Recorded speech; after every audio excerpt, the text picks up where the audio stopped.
आगे बढ़ते हैं। देखिए, 8वें सूत्र की भूमिका है रूपादि नि इंद्रिय विषयान। रूपादीन इंद्रिय विषयान गुणान परीक्ष्य तत्सहचरितान गुणान अपि परीक्षमाणः। तो रूप आदि इंद्रिय विषयों,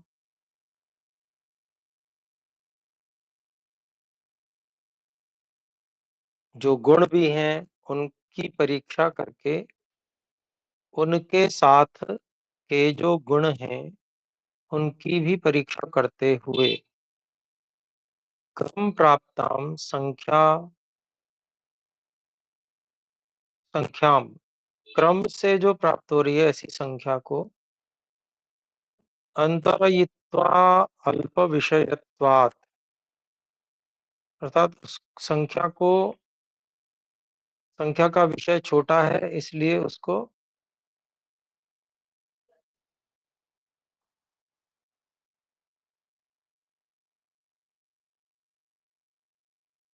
लांघ कर, मतलब उसको ऐसा कह लें कि उसको छोड़कर पूर्वम परिमाणम परीक्षते।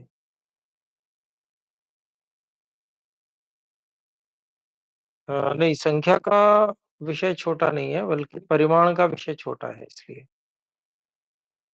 तो अन्य गुणों, उसके उन गुणों के सहचरित जो गुण हैं उनकी परीक्षा करते हुए क्रम से प्राप्त संख्या को छोड़कर परिमाण का अल्प विषय होने के कारण से पहले परिमाण की परीक्षा की जाती है। तो 8वां सूत्र है अणोर महतः चोपलब्ध्यनुपलब्धो नित्य व्याख्याते। इसमें अनुपलब्धि है।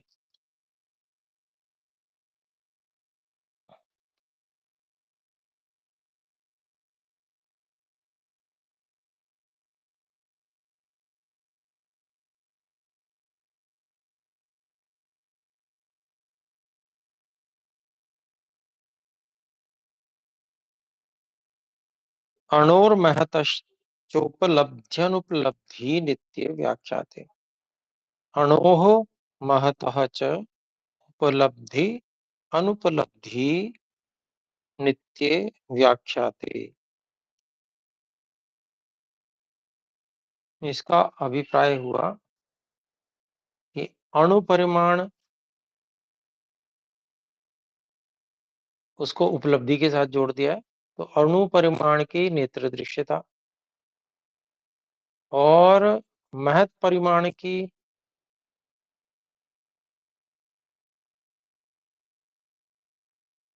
अच्छा यथासंख्य नहीं हो रहा, अणु के साथ में अनुपलब्धि को जोड़ा है और महत के साथ में उपलब्धि को। तो परिमाण की जो नेत्र दृश्यता है, अदृश्यता है, अर्थात नेत्र से न दिखनापन है अणु परिमाण का, और जो महत परिमाण की नेत्र नेत्र दृश्यता है, ऐसी नित्य और सदा रहती है। अर्थात जो अणु परिमाण है वो सदा दृष्टि से नहीं दिखेंगे और महत महत परिमाण सदा दृष्टि से दिखेंगे।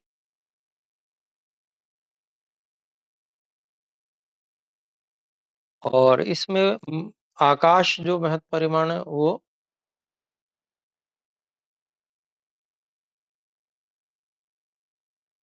ऐसे ही वायु भी महत परिमाण में यदि है तो भी वो अदृश्य ही रहेंगे, उनको अपवाद समझ के चलेंगे। तो इनकी इसके भाष्य को देखते हैं।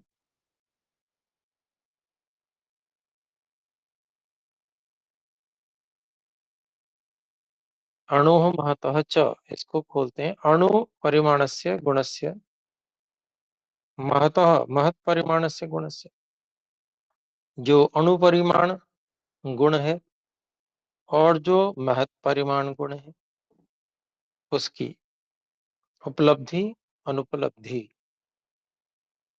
यथा योग्यम अन्वय न्यायात, जैसे जहां पर योग्य है उसके अनुसार अन्वय किया जाने से अनुपलब्धि ही अनुपलब्धि ही उपलब्धि ही च, उल्टा कर लिया इसलिए अणु के लिए साथ में अनुपलब्धि को जोड़ेंगे और महत के साथ में उपलब्धि को जोड़ेंगे। तो नित्य व्याख्याते खोलते हैं, नित्य व्याख्याते वेदितव्य। ये उपलब्धि और अनुपलब्धि जो है वो नित्य व्याख्या कर दी गई, जाननी चाहिए। अणुत्ववती द्रव्य, जो अणुपरिमाण वाले द्रव्य हैं उनमें अणुपरिमाण गुणस्य अनुपलब्धि ही अप्रत्यक्षता नित्या।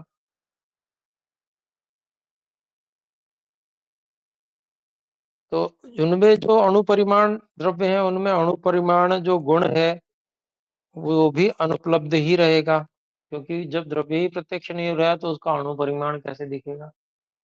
न दिखने से ही उसको अणुपरिमाण समझा जा रहा है, वो नित्य होगी। महत्ववती द्रव्ये महत् परिमाण गुणस्य उपलब्धि प्रत्यक्षता नित्या अस्ति। और महत् परिमाण वाले द्रव्य में महत् परिमाण गुण की उपलब्धि और प्रत्यक्षता नित्य होती है।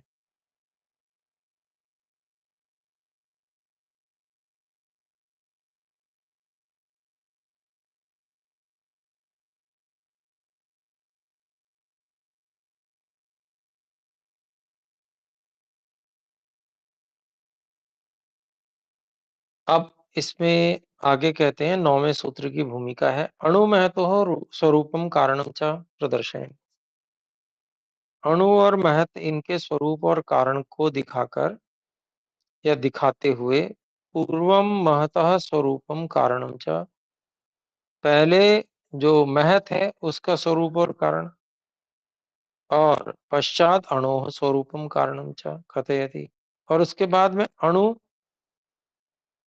परिमाण जो है उसका स्वरूप और कारण आचार्य कह रहे हैं। उसके लिए सूत्र है।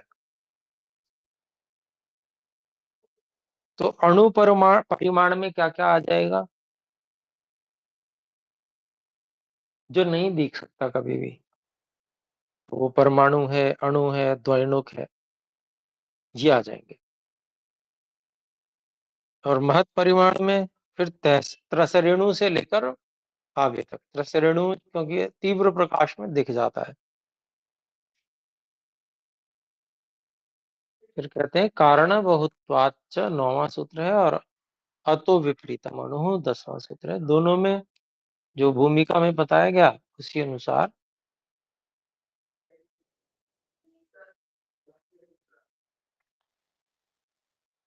यहाँ पर स्वरूप और कारण महत का और अणु का इन दो सूत्रों में बताया गया। तो 9वां जो सूत्र है उसका अभिप्राय हुआ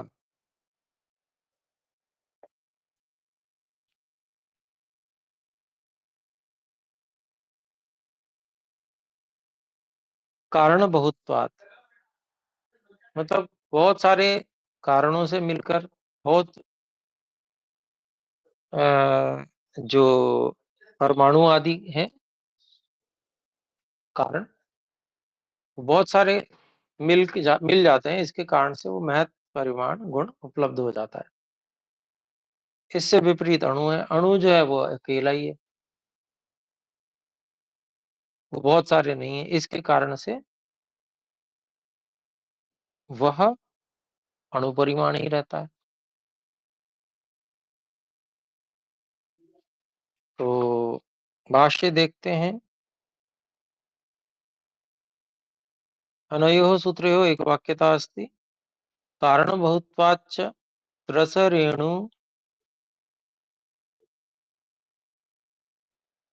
त्रसरेणु कारणानां द्वयणुकानां बहुत्वात्।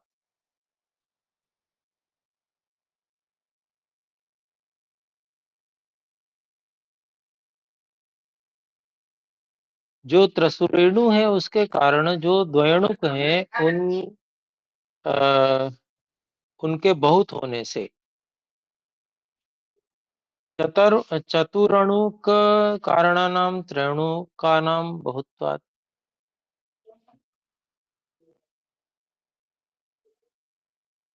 और जो चार, जैसे त्रिसरेणु है वैसे ही चार अणुओं का समूह भी होता होगा।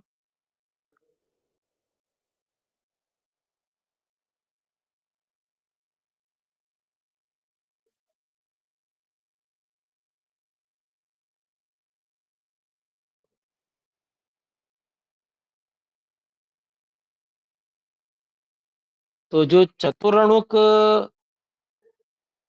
कारण है, चतुरणुक के कारण है, अर्थात त्रयणुक, उनके बहुत होने से त्रयणुका नाम बहुत्वात्, संहतत्वात्, अर्थात उनके आपस में मिले हुए होने से, घटादौ पृथिव्यां च कारणे प्रचयात्, घट आदि में और पृथ्वी आदि में, चकारेण प्रचयात्, चकार से, प्रचय होने से, प्रचय मतलब इकट्ठा होने से, संग्रह होने से, संघात होने से।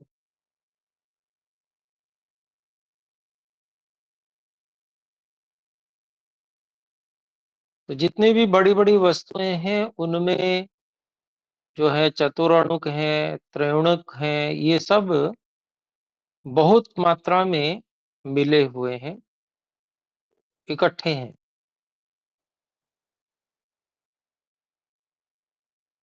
फिर आगे और भी दूसरे उदाहरण के द्वारा खोल रहे हैं बात को। तुलांशु नाम शिथिल संयोगाच्च। तो ये तो पृथ्वी आदि का उदाहरण दिया, तो उसमें बहुत सारे चतुरणुक, त्रैणुक, ये सब मिले हुए हैं। लेकिन जो रुई है, तूल कहते हैं, तो उसके बहुत सारे अंशु हैं, रेशे होते हैं जो छोटे छोटे से, बहुत बारीक बारीक से, बहुत सूक्ष्म, उनमें आपस में शिथिल संयोग होने से बहुत सारे छोटे छोटे रेशे होते हैं, वो मिलते हैं आपस में और उनमें शिथिल संयोग हो जाता है, ढीला संयोग। मतलब बहुत ज्यादा वो चिपकते भी नहीं है और बिल्कुल छूटे हुए भी नहीं रहते, एक दूसरे से जुड़े भी रहते हैं। तो इस प्रकार के शिथिल संयोग के कारण से तूल पिंडे महत्वम, रुई के पिंड में महत्पन, अर्थात महत परिमाणम, अर्थात महत परिमाण, उसी को बोलते हैं महत परिमाण स्वरूपम वा भवति। उस रुई के पिंड में महत परिमाण स्वरूप होता है। अथ अतः विपरीतम अणु, और इससे जो विपरीत अणु है, अस्मादुक्त लक्षणात् विपरीतम अणु परिमाणम, अर्थात कारण बहुत्वात् तथा प्रचयाद अणु परिमाणम तत्स्वरूपम च भवति।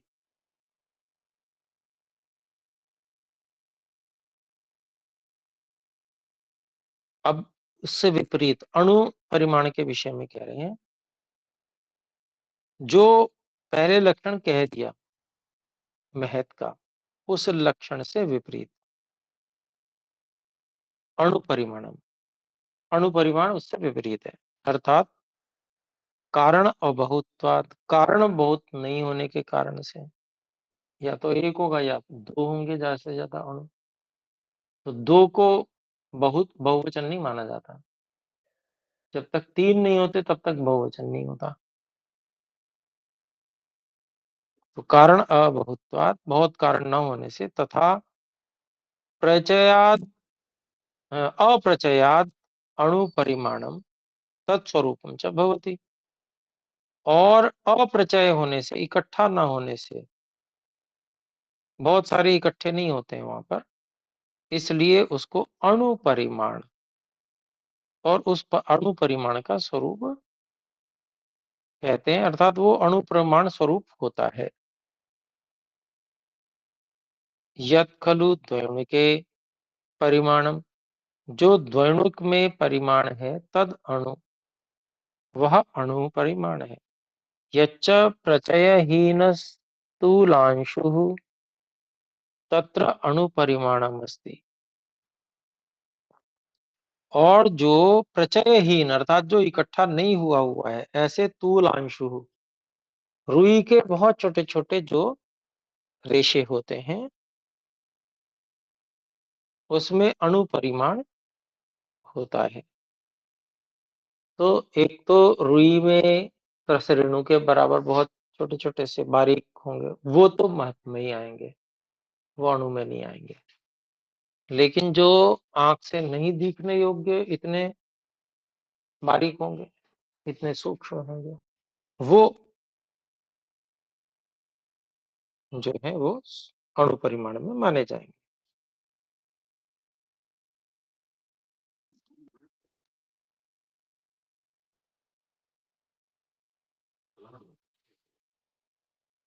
तो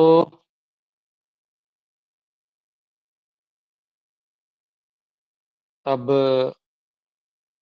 11वें सूत्र की भूमिका हम देखते हैं।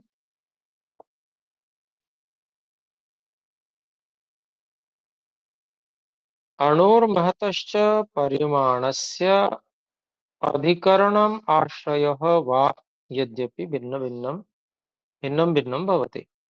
अण अणु और महत,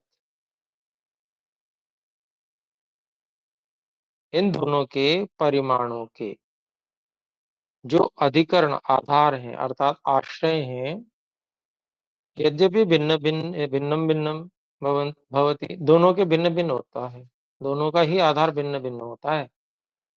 परंतु लोके खलु एकाधिकरणे अपि व्यवह्रियते अणुत्वम, लेकिन संसार में एक ही अधिकरण में, एक ही आधार में अणुत्वम महत्वम च, अणुत्व और महत्व दोनों ही व्यवहार किए जाते हैं।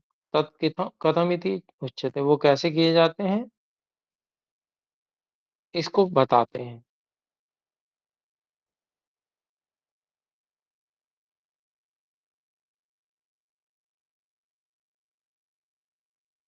तो 11वां सूत्र है, अणु महदिति तस्मिन् विशेष भावात विशेषा भावात च, यह 11वां सूत्र है। तो कहते हैं कि एक ही पदार्थ में अणु और महत ये दोनों व्यवहार लौकिक दृष्टिकोण से होते हैं,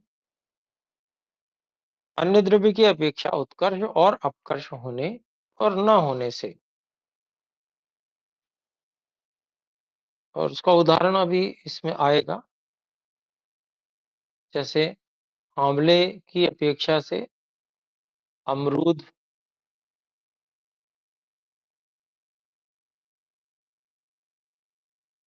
जो है वह महत है, आंवला अणु परिमाण है। छोटा है जो वो अणु परिमाण, जो बड़ा है वो महत। और आंवले की अपेक्षा से राई का दाना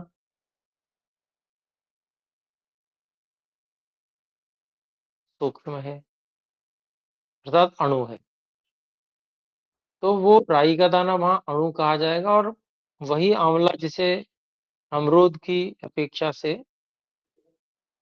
अणु कहा जा रहा था, इसी आंवले को महत कह दिया जाएगा राई की अपेक्षा से। तो चलिए आइए देखते हैं इसमें भाष्य। तस्मिन को खोलते हैं, एकस्मिन व्यवह्रियमाणे पार्थिव द्रव्य, एक पार्थिव द्रव्य जिसमें व्यवहार किया जाता है, या व्यवहार किया जा रहा है, अणु महत इति अणु महत परिमाणम व्यवह्रियते, अणु और महत दोनों ही परिमाण व्यवहार किए जाते हैं। विशेषाभावात विशेष भावात और विशेषाभावात च, ये कहा। इसको खोलते हैं। विशेषो विशिष्ट धर्म सापेक्षोपकर्ष उत्कर्षश्च उभयविध परीक्षणीयात्मक। विशेष अर्थात जो विशेष धर्म है, अर्थात सापेक्ष जो अपकर्ष अर्थात न्यूनता है, या उत्कर्ष है अर्थात अधिकता है, ये दोनों प्रकार का परीक्षण करने के योग्य होता है। इस वस्तु में सापेक्षता से न्यूनता है अथवा अधिकता है, तब जाके अणु और महत्व परिमाणों का व्यवहार हो पाता है। यहाँ ये बात कहना चाह रहे हैं। फिर कहते हैं यथा, उदाहरण दे रहे हैं, बिल्वस्य महत्वम अपेक्षया ही आमल के अणुत्वम। बेल फल जो है काफी बड़ा सा होता है, तो उसके बड़ेपन महत्व की अपेक्षा से आमलक अणुत्वम, आंवले का अणुत्व होता है। तस्मिन्नेव महत्वम च, और उसी आंवले में ही महत्व होता है, बड़ापन होता है। कुवलयस्य अणुत्वम अपेक्षा, जो बेरी होती है उस बेरी को कुवलय कहते हैं। उस बेरी के छोटेपन अणुत्व की अपेक्षा से वही आंवलक आंवला जो है वह बड़ा कहलाता है, बड़ा होता है। फिर कहते हैं यदा अपकर्षोपेक्षते तदा स विशेषो विशिष्ट धर्म। जब अपकर्ष अपेक्षित होता है तब वह विशेष विशिष्ट धर्म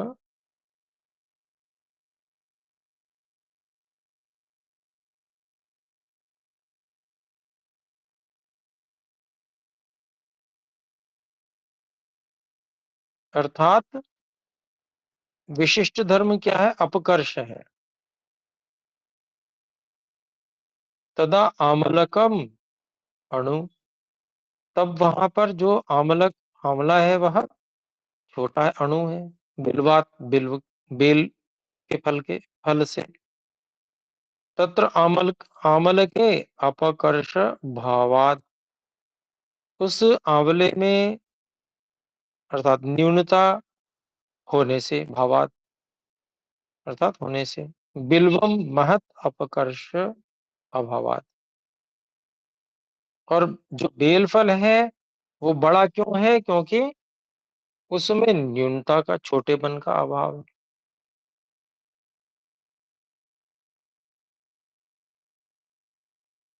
एक में अपकर्ष का भाव दिख रहा है, एक में अपकर्ष का अभाव दिख रहा है ना।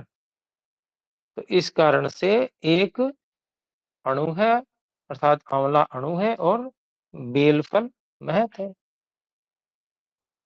फिर कहते हैं अथ यदा उत्कर्षोपेक्षेते तदा स विशेषो विशिष्ट धर्म। और जब उत्कर्ष की अपेक्षा होती है तब वह विशेष विशिष्ट धर्म, वह जो उत्कर्ष है वो विशिष्ट धर्म हो जाता है। तदा तब महद आमलकम अस्ति, तब बड़ा क्या है? महत क्या है? आमलक है। किससे? कुवलयात, बेरी से। तत्र आमलके खलु उत्कर्ष भावात, हाँ आंवले में उत्कर्ष का भाव है। कुवलयम अणु उत्कर्ष अभावात, और जो कुवलय अर्थात बेरी है वो अणु है क्योंकि उसमें उत्कर्ष का अभाव है। तो ये अपेक्षा से है। तो ये जो है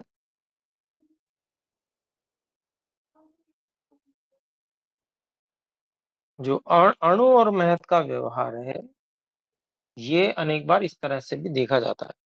पर मुख्य जो व्यवहार है, वह अणुत्व का वही है जो आंख से नहीं दिखेगा,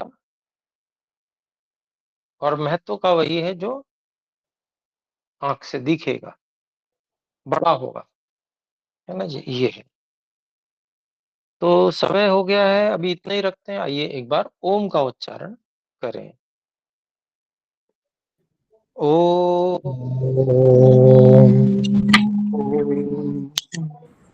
सभी को सादर नमस्ते जी। नमस्ते नमस्ते आचार्य जी। प्रणाम आचार्य जी, सभी को नमस्ते, धन्यवाद।